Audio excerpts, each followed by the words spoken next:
Hey guys, it's been an amazing adventure having you along with me here in Mexico. Get ready for something to pop off. Follow me for this next big adventure.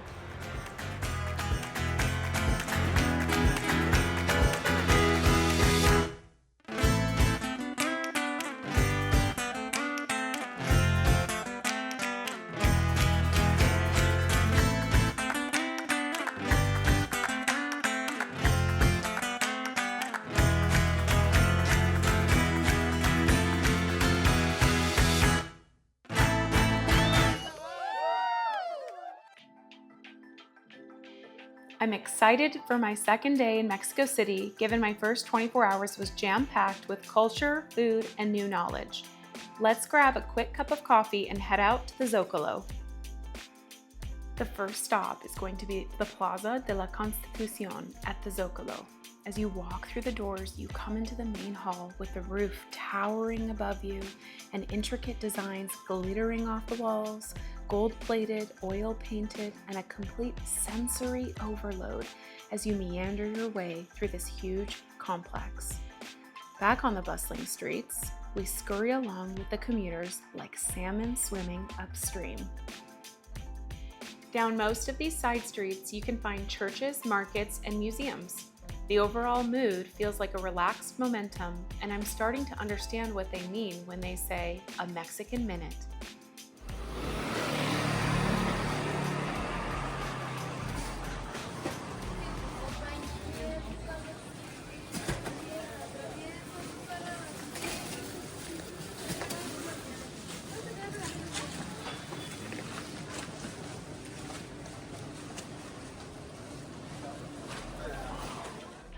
Zigzagging, watching the morning market open up like a flower with its colorful displays inviting the buzzing buying bees to come and spend some honey money on a warm summer day.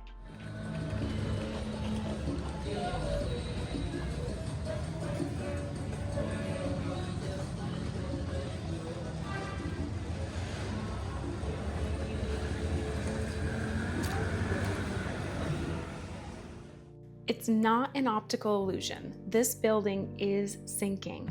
As I had mentioned in my other video, my first time to Mexico City in 24 hours, the city was founded on an ancient lake. That's why, as you're walking around the city, you'll see buildings that are leaning and tilting, and it is not the tequila.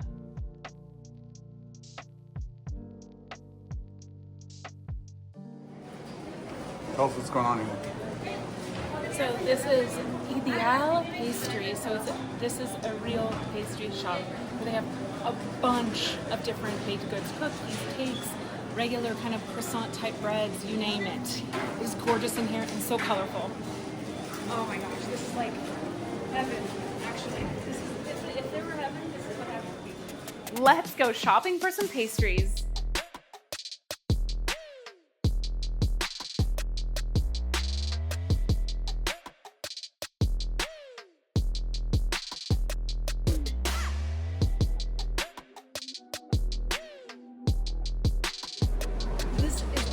Here, and the way everything's displayed and the abundance of everything is so traditional pastry bakery.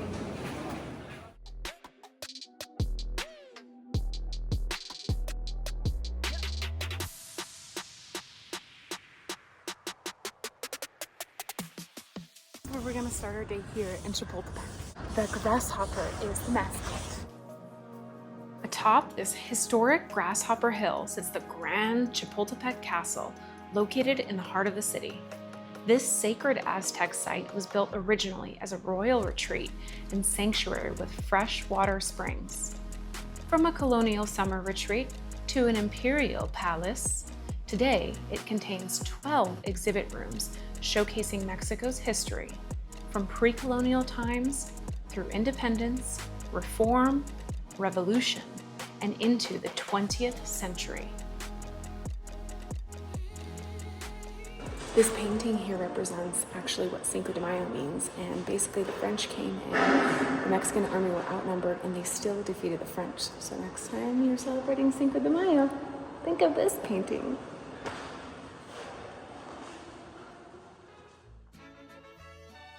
with many massive murals and an extensive art collection that makes you feel uncomfortable yet intrigued about the past and culture of Mexico. Just a heads up, this location is closed on Mondays. This castle is far more than just a place on a hill. It's a microcosm of Mexico's layered past. As I walked around in awe, I learned that the first film screening in Mexico was inside this very castle in 1896. Let's continue on this incredible journey, and if you have not already, don't forget to like and subscribe. Also, comment below if you have been to Mexico and where I should visit next. Now let's roll out.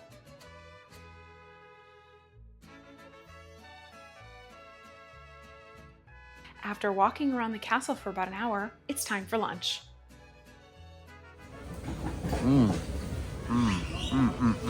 Ordered some chilaquiles today. I'm really excited to enjoy it.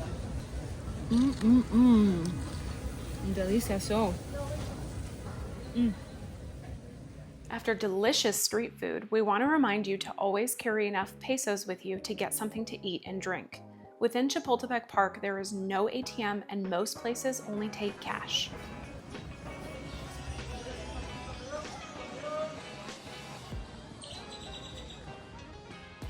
Within Chapultepec Park, there is a large lake with paddle boats and many vendors lined along the walking paths.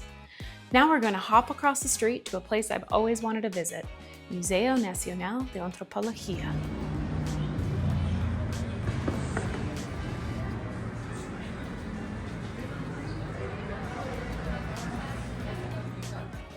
This is one of the top 20 art museums with over 3 million visitors per year. So, about $10. Yeah. Let's see if it's... See if it's worth it. Uh-huh. Stay tuned. First, entering the main courtyard into the museum, you come onto a huge water umbrella that is an artist representation of life and fertility. We then make our way through the open-air courtyard to one of the 11 halls.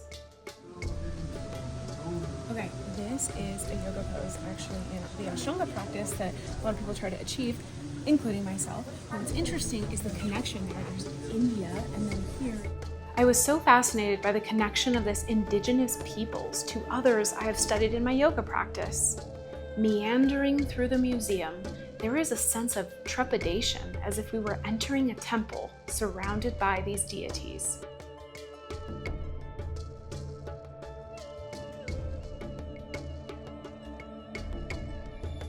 I've always been fascinated with the history of Mexico and the endurance of their people as they built these monolithic icons. Alas, Piedra del Sol, this 7-ton monolith once anchored the heart of Aztec cosmology, now known as the heart of Mexico's biggest museum. Walking outside into the summer sweltering heat, we come on to the Danza de los Voladeres. This ceremony is conducted to give thanks and ask for a plentiful harvest and rain.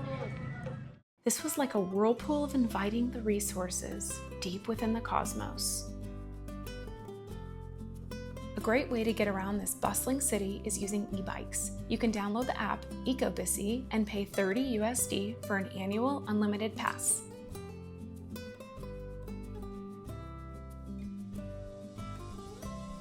Now, for the Diego Rivera Mural Museum.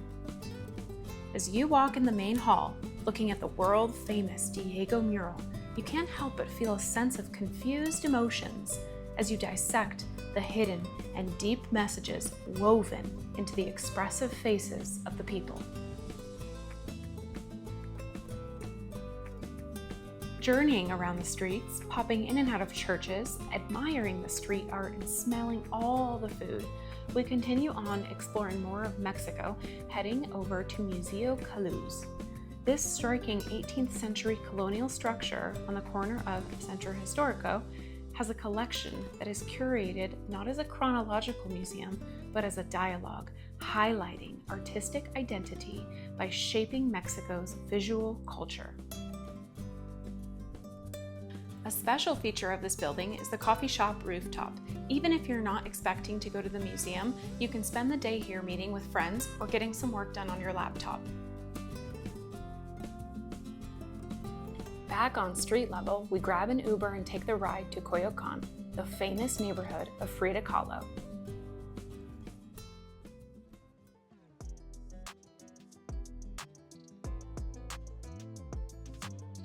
We're here in Coyopan at Frida Kahlo's home. It is a museum now, and it is an amazing energy here. When you're walking the streets of Coyopan, Frida Kahlo's neighborhood, it smells like caramelized onions and plants. It's beautiful.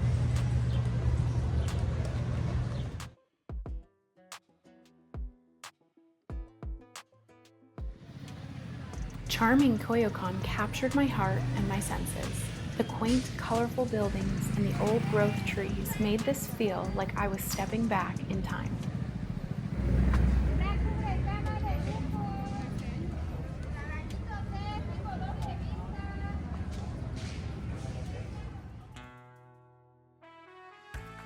Entering into the small corner market, the kapal marinating the air, and thousands of colorful trinkets glittering and enticing you to buy them. Bustling with locals and tourists, we were drawn to the central fountain as it seems like everyone was. This central courtyard area has a unique, relaxing atmosphere to it, lined with many authentic eateries.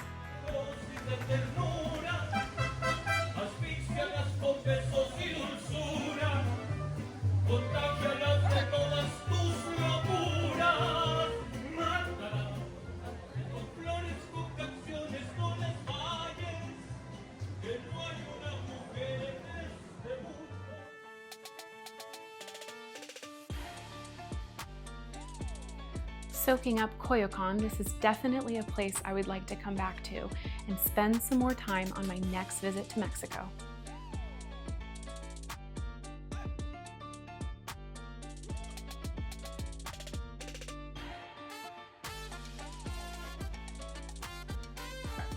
After an hour-long Uber ride back to the Zocalo, we maneuver our way upstream through the shoppers and street performers to our hotel room to get ready for our nocturnal excursion. We're going on a bus tour, and I think we're gonna get a rooftop shot, I hope, because it's not raining anymore. Excited.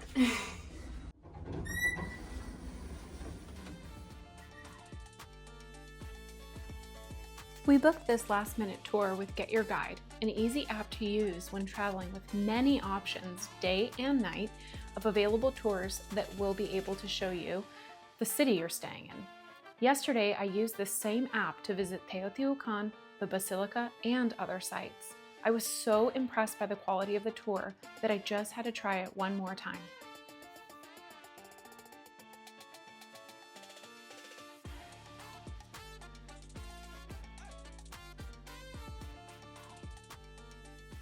Okay, so we're walking and we're trying to get to dinner to a restaurant. We're on the Zocalo and it starts pouring rain, hailing, and it's like going in and out, in and out.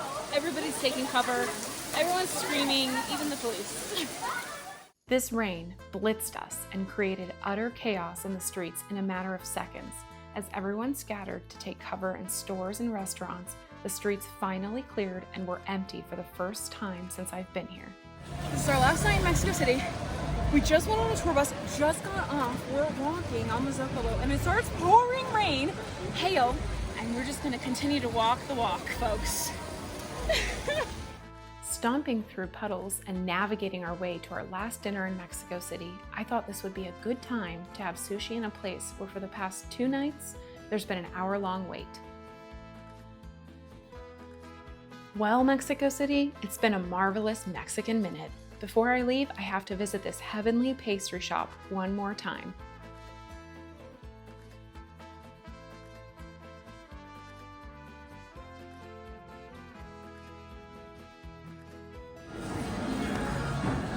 I'm so excited. This is by far the best breakfast I've had in Mexico throughout all the cities I ventured to.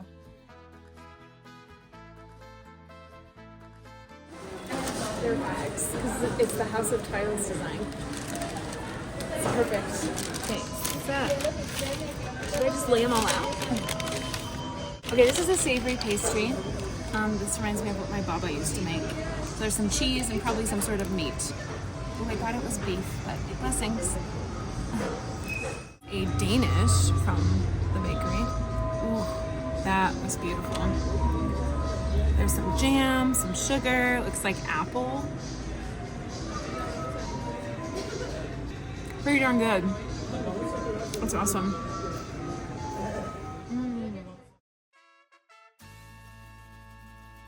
Heading to the airport, I'm hit with a whirlwind of mixed emotions.